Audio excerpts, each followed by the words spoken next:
Remember, in this fast-paced digital world, knowledge is your most valuable asset.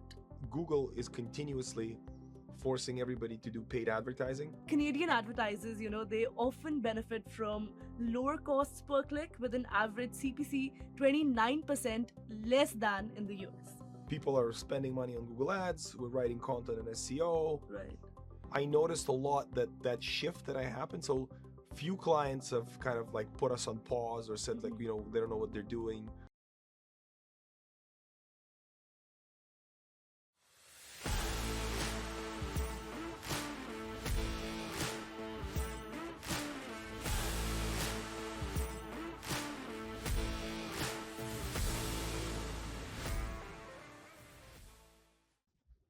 In the dynamic world of digital marketing, innovation is the key to success. I'm your host, Kripa Anand, and welcome to another exciting episode of the Canadian SME Small Business Podcast. Did you know that small businesses contribute 54% of Canada's GDP? This statistic underscores their vital role in our economy.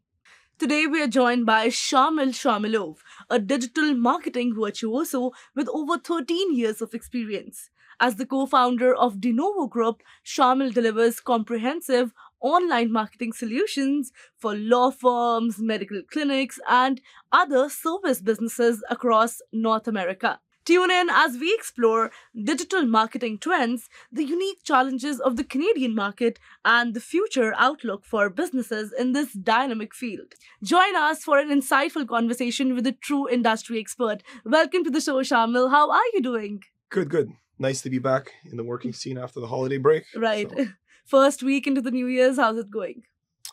you know what? Last week was kind of a couple of days we were working, so it helped ease into the groove of things. Because Right. usually, a friend of mine came from vacation, last night at 11 o'clock, and now back at work. It's causes problems. I good. can imagine totally. Now, today I'm particularly very interested for this conversation because digital marketing, it's a buzzword that's literally everywhere, right? Everyone's trying to do something around it or talk about it. Now, to begin with, let's start by discussing the evolution of digital marketing specialization.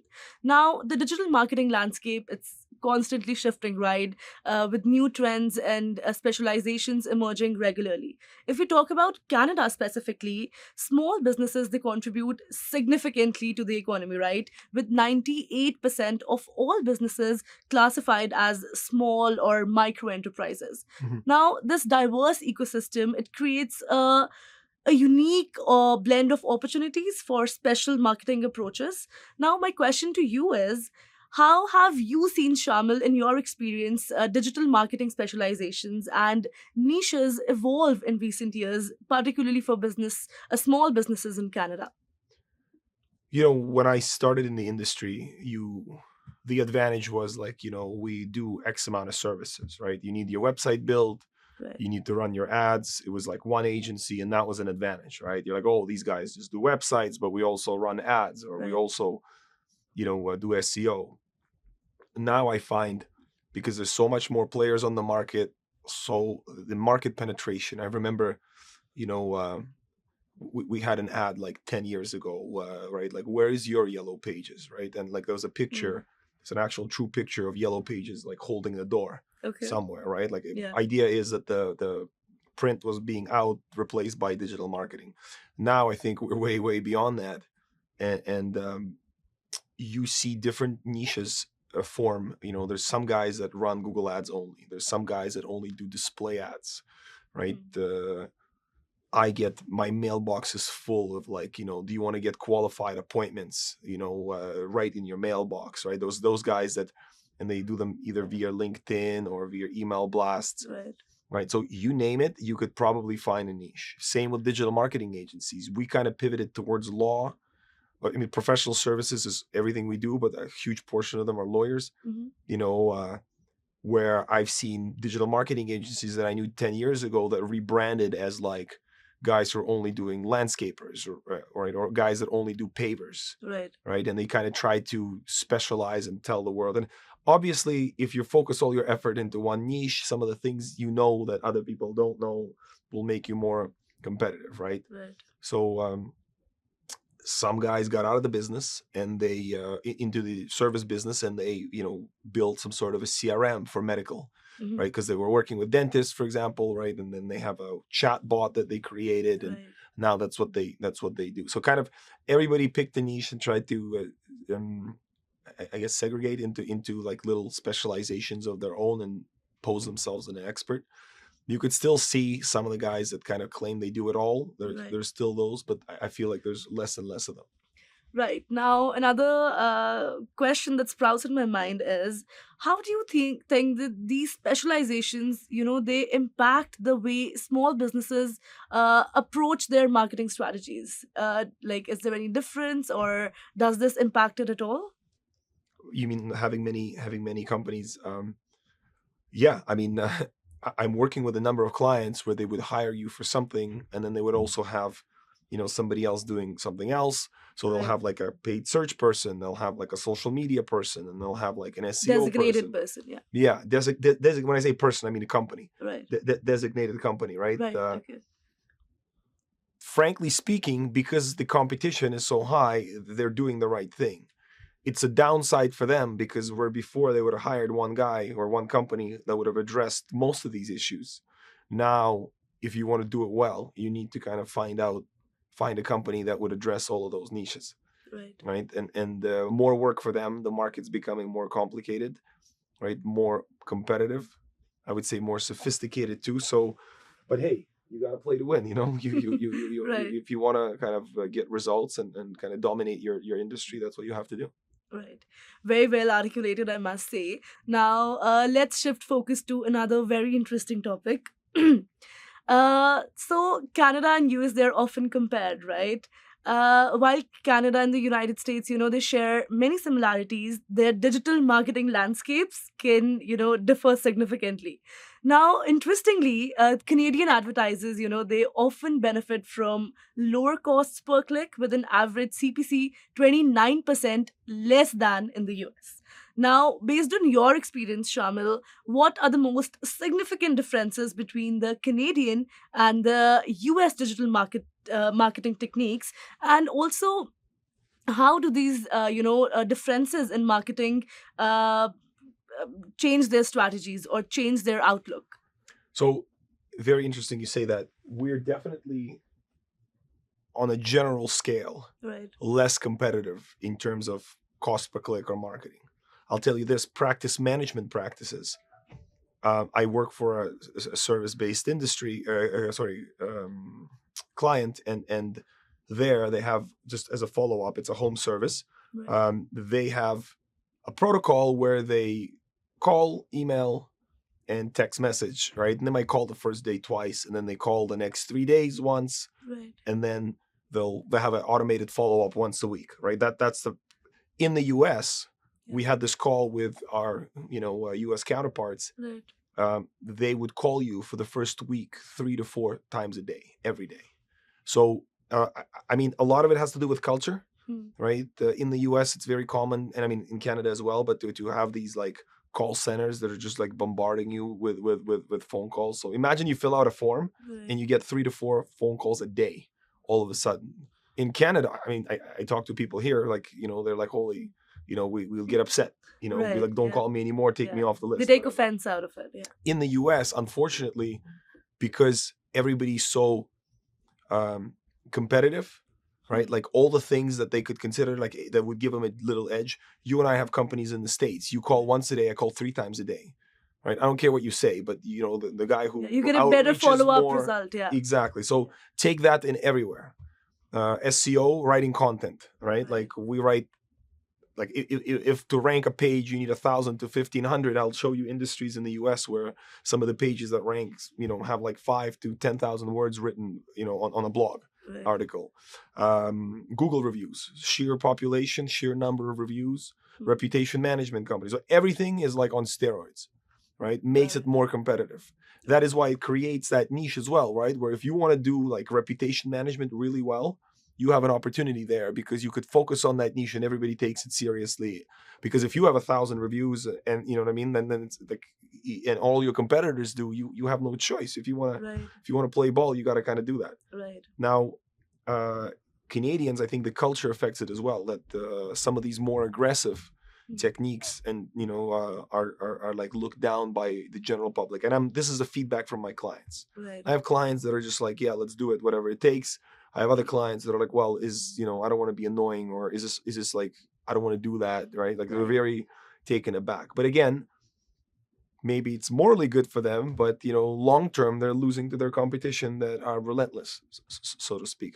Having said that, right, I don't want to make it look like we're subpar to our U.S. counterparts, because we have some clients in the States, and there's some really good players in the U.S. in Canada that do really well for digital marketing overall, like managing ads, Right. or doing SEO. So while the U.S. guys are, they have that, reputation as far as clients are concerned, there's some really good providers in Canada that can, bring those services. You'd be surprised, but it is considered that L.A. and Toronto in particular, Yeah. and New York are the kind of hubs for digital marketing agencies. Really? Yeah. Yeah, Okay. it's like not Miami, not Chicago, right? Right. But like especially Toronto, like Mhm. GTA and California, obviously. So Wow. all the yes, there are players everywhere, but they're considered like They're all hubs. centered here. Yeah, Yeah. yeah. And I feel it helps Canada because of the cultural backgrounds. In the Right. States, think about it. Everybody outsources south of the border, right? Hmm. To Mexico, to Spanish speaking countries. In Canada, it depends who you are, right? If you're of Eastern European background, you're going to have an office in Eastern Europe, right? If you're Southeast Asian, you're going to outsource your development, back home. Right. And same thing with the, if you're an agency and you have hookups in China, you're going to do it in China.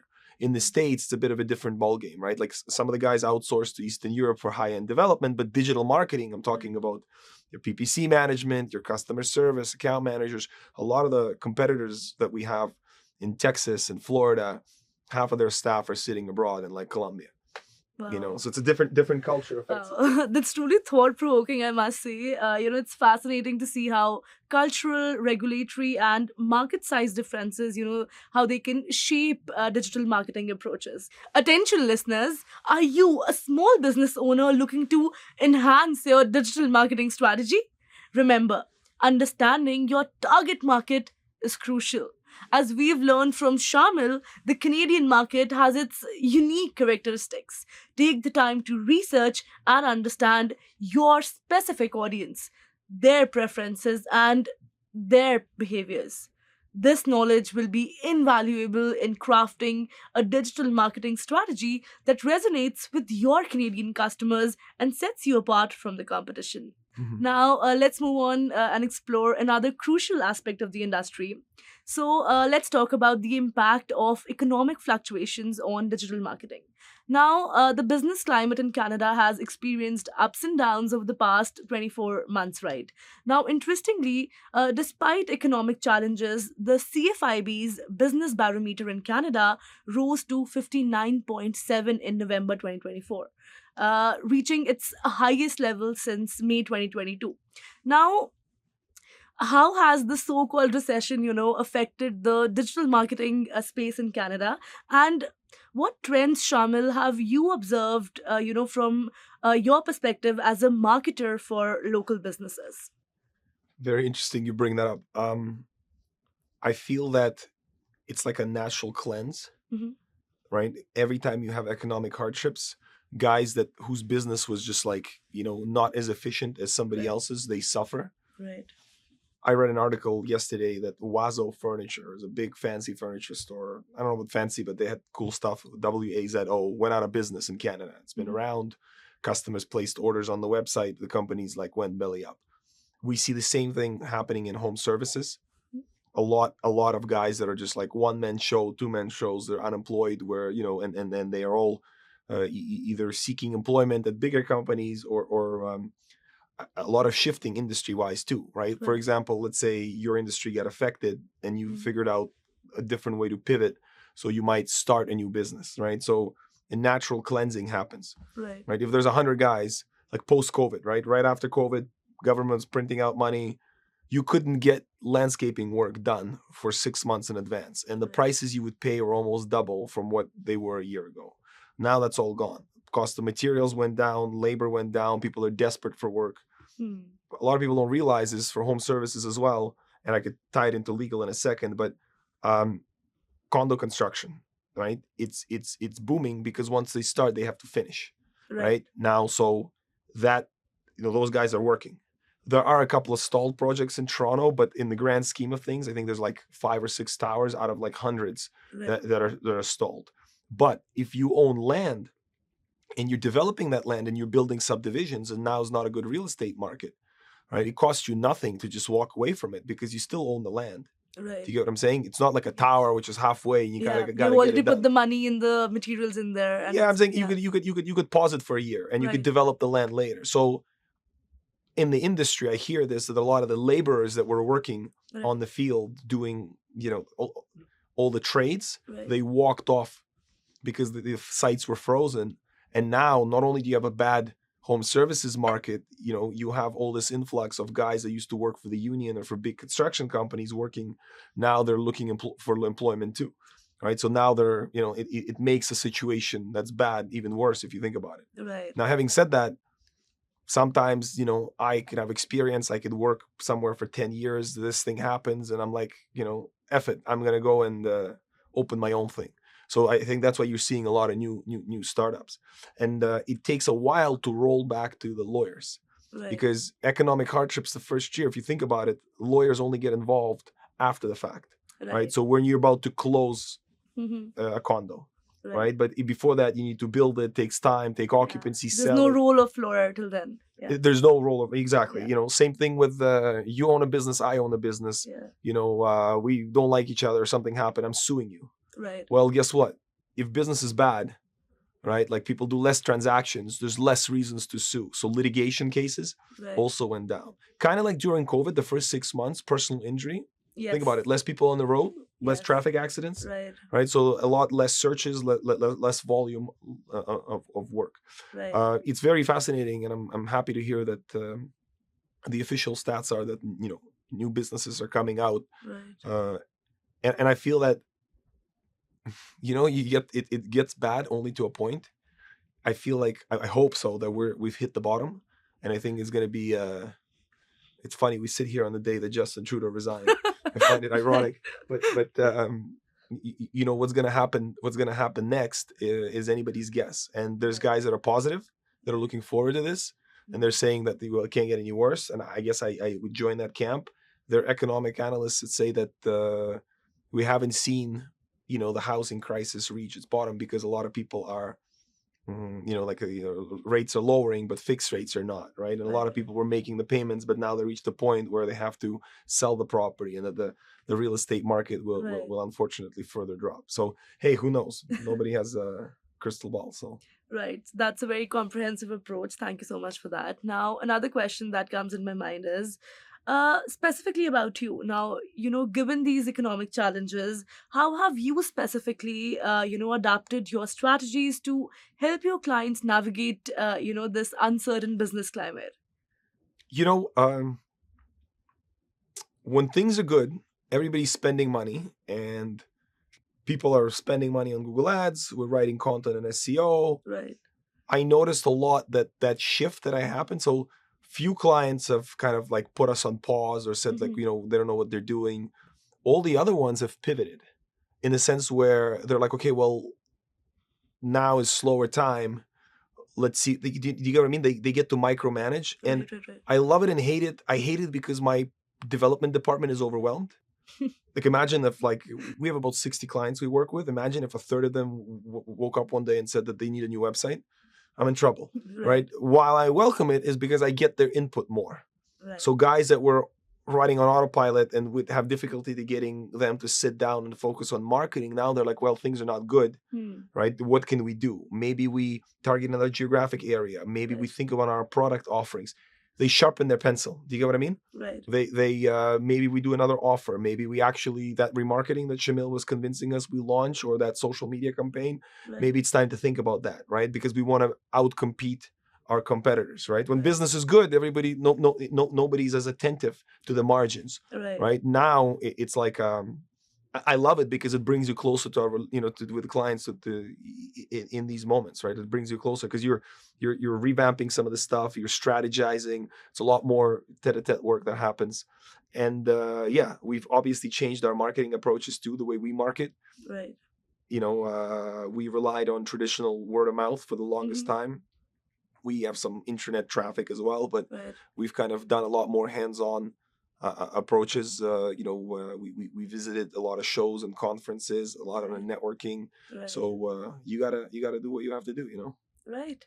Very well said again, and those were some invaluable insights. Now, it's clear that adaptability and innovation, they are key in navigating these challenging times. And we'll be right back with more insights from Shamil Shamilov on digital marketing trends. Stay tuned to discover how these strategies can revolutionize your small business. Hey, you think you know UPS? Yeah, that's us. Everybody knows that. You know what you didn't know? This. Okay, try to keep up. Ocean, us. Ground, rail, air, so us. Guess who? Us. Customs cleared, borders cleared, done. Us. Still with me? Wait for it. Boom. Us. Intelligent, automated, fulfillment. Us. Yep. Healthcare too. Digital your thing? Yeah. Well, book it, ship it, track it. You feeling me yet? Yep. That's all us. That's all UPS.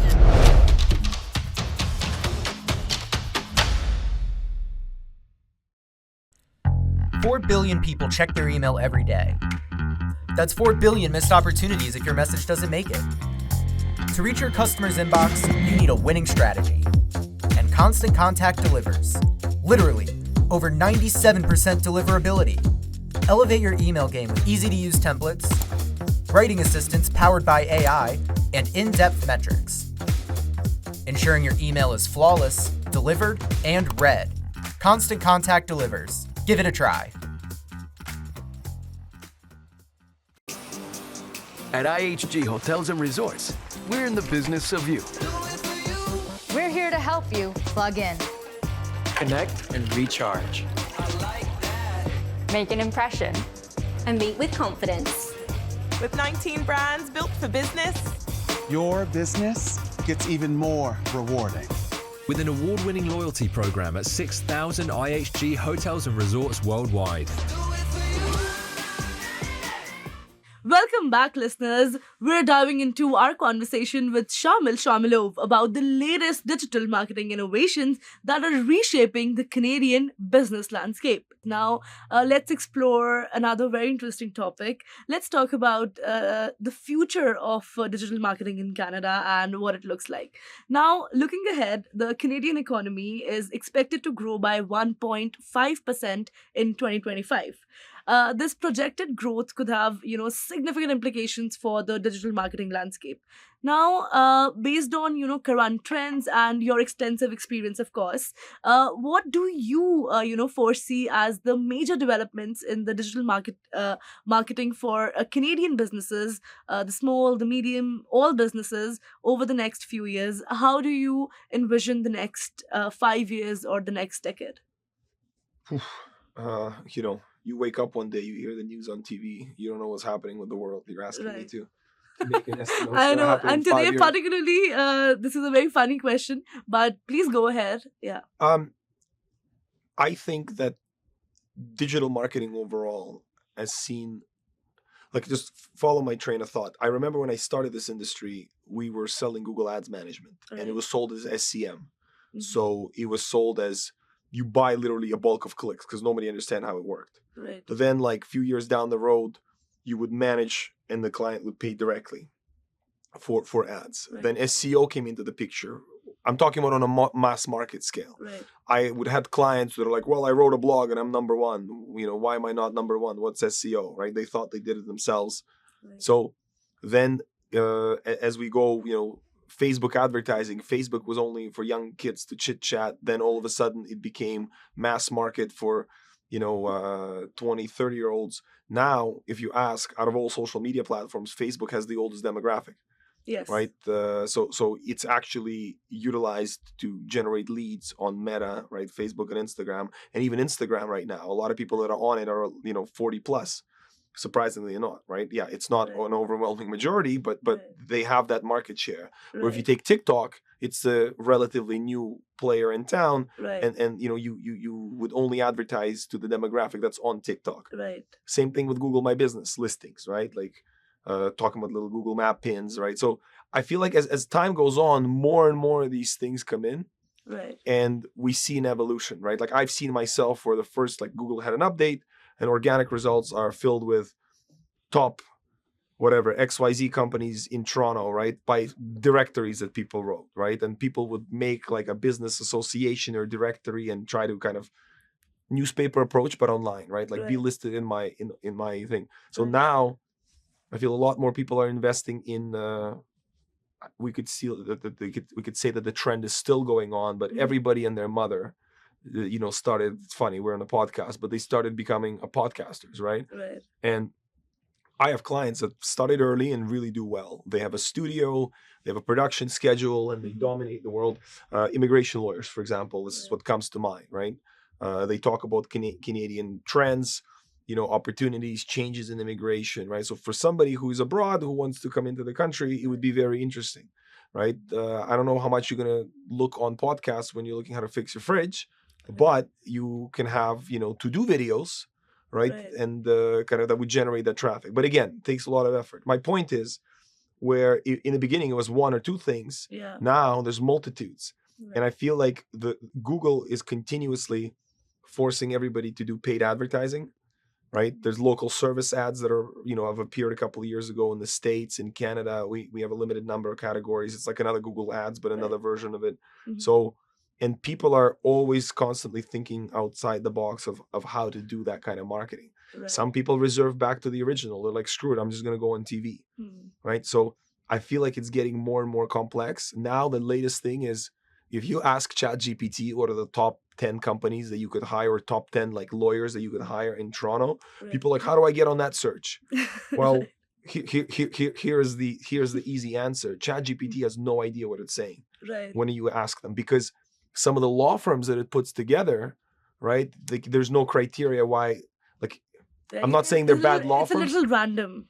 Right. Very random, right? And I'm not just saying this because I judge, by people who are. I know some of the industries, but I judge by people who are appearing on the first page, who do well advertising, who have nice websites. I'm biased. Right. But I even talk to my clients and they're like, yeah, like, I don't know who that person is. And, he's showing up in top 10. So and at the end, the solution is you have to do it all.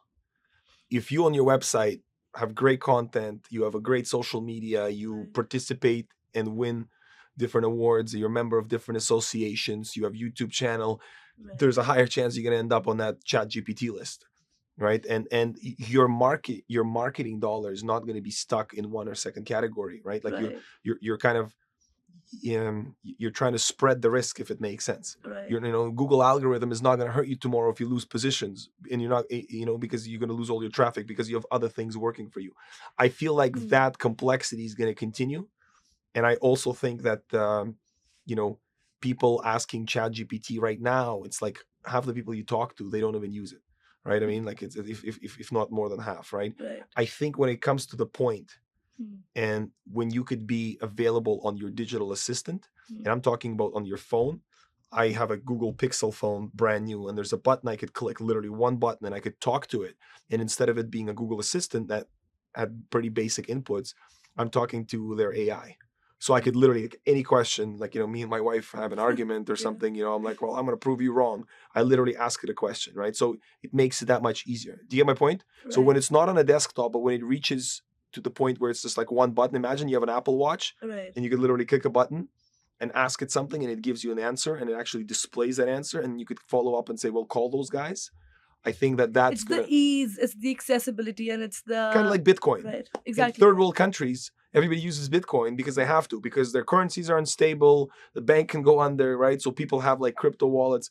Right. Like I invest in some Bitcoin, but having said that, go ahead right now and buy groceries with Bitcoin. You can't. You can't in Canada, right? Right. Like there's no liquidity around it. Theoretically, right? Theoretically. Like there are apps and walkarounds how Bitcoin can get into a card and you get like a digital card on your phone, but Right. you get what I mean? It hasn't reached mass market. I feel like when AI came out, content writers, oh my God, are you writing my content with AI? Right? Content writing, they saw volume go down because now people could use ChatGPT. Right. I knew this was going to happen, but Google came out and said that the content, you could use AI, but it has to be good quality. So now it's called prompt engineering. Right. You use 5 or 6 prompts Yes. to come up with 1,000 words of content rather than telling them, write me 1,000 words about this, And now you have, essentially you're doing the same thing. You're breaking it down by a table of contents. You're thinking about phrases or topics or subtopics that people consider. Right. You input some facts, some live examples. Now all of a sudden you have a very fruitful piece of content that Google accepts. Right. Now, time-wise, how long did it take to, you are saving, obviously, time, but it's not to the extent that people anticipated when, you still have to work with the chat GPT. Right. So it's very interesting. And I nobody knows where it's going to go, but it's definitely going to get more encompassing. And we see this too. Like I have clients before that are like, we don't want anything else. We just want to maintain our market share in our market space. Right. We just want to keep it the same. Right. Well, newsflash, it doesn't work that way because Yeah. 10 guys around you are all of a sudden using these things and they want to grow, right? And then there are big boys from, like, say, Toronto going into Hamilton that want to dominate the market and want to expand further. You could see this in personal injury. Diamond and Diamond right now is all across from coast to coast, right? You see Toronto law firms go to Halifax. Why? Because it's easy pickings for them. People there don't invest as much money, and it's not as competitive market.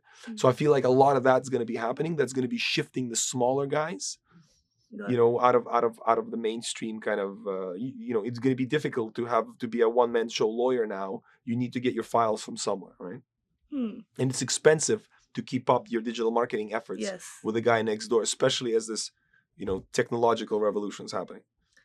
Wow, those were some pretty interesting insights, I would say. Dear folks, as we've heard from Shamil, the digital marketing landscape is constantly evolving.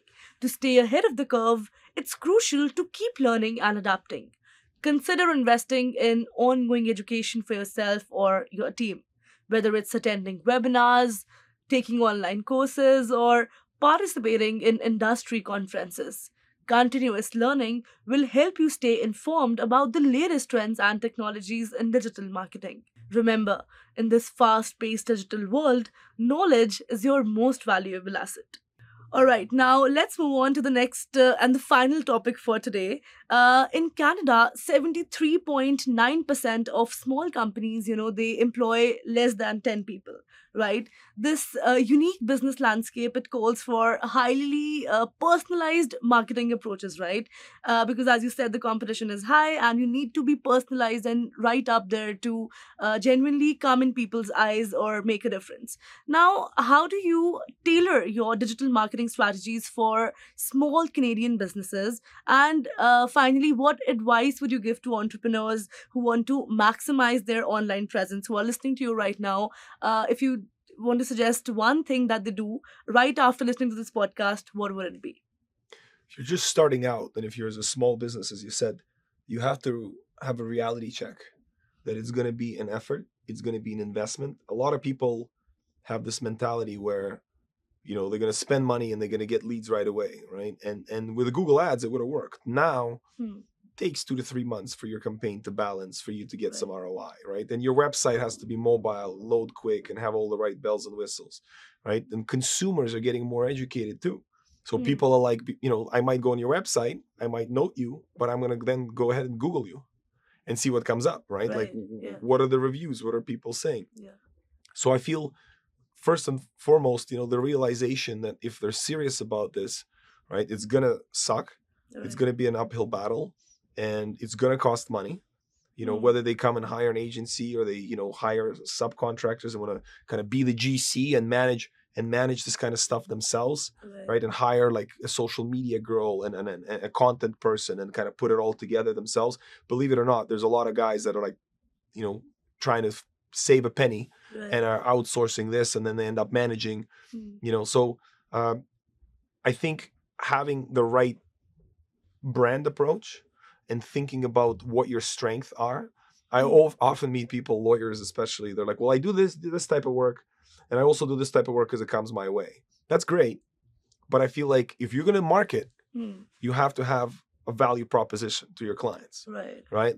And you should do stuff that you're better at, right? And because you probably have case studies, reviews to prove it. You can do all the other stuff, and you can mention you do it, but really think about them.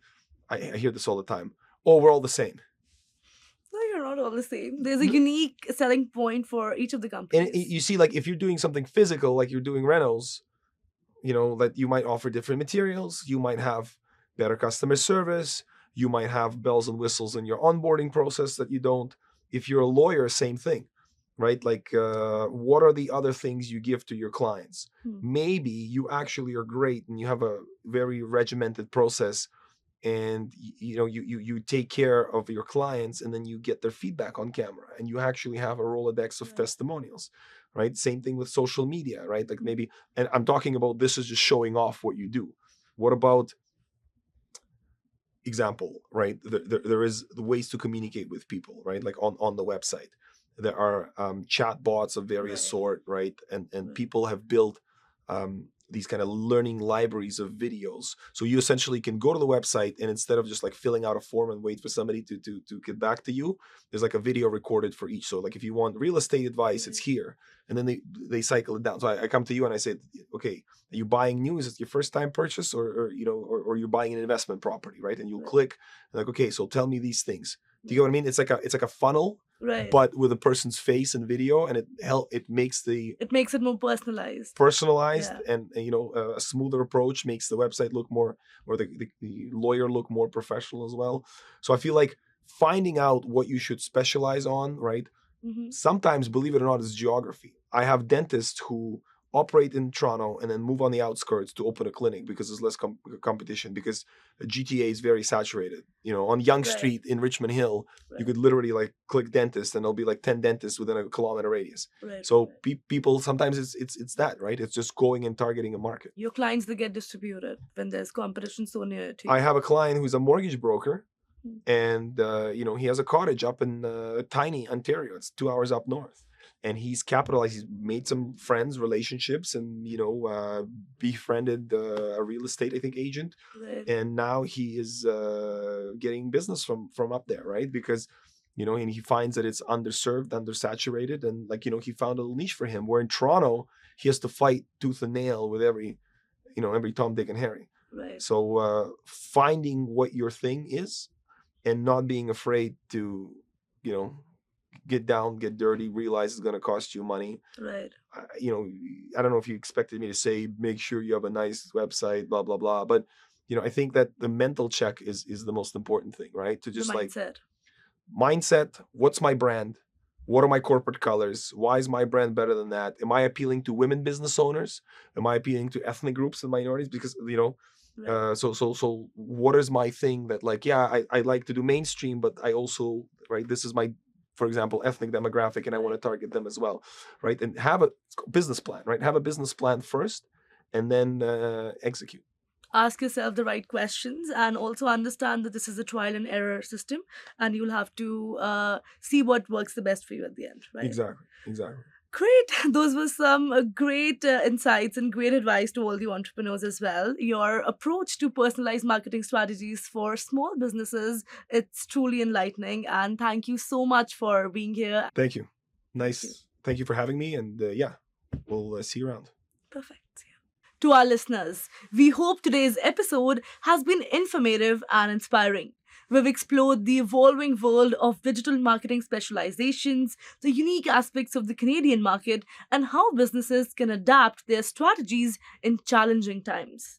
We'd like to thank our sponsors for their unwavering support: RBC, UPS, constant contact IHG Hotels and Resorts and Google for their unwavering support and for making this podcast possible.